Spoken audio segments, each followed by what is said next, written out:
Защо да следим калориите си?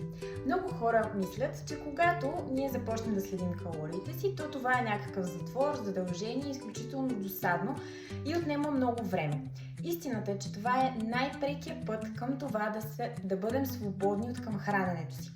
Когато ние започнем в началото да отслабваме, е добре ние да следим абсолютно всичко, с което се храним. Идеята е не за да се ограничаваме, а за да започнем процеса по опознаване на храната. Да я познаем както количествено, така и качествено.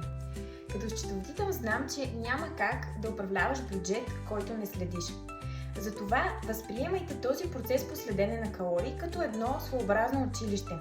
Защото има голямо значение как изглеждат 200 калории от авокадо, как изглеждат 200 калории от течен шоколад, как изглеждат 200 калории от плъничка.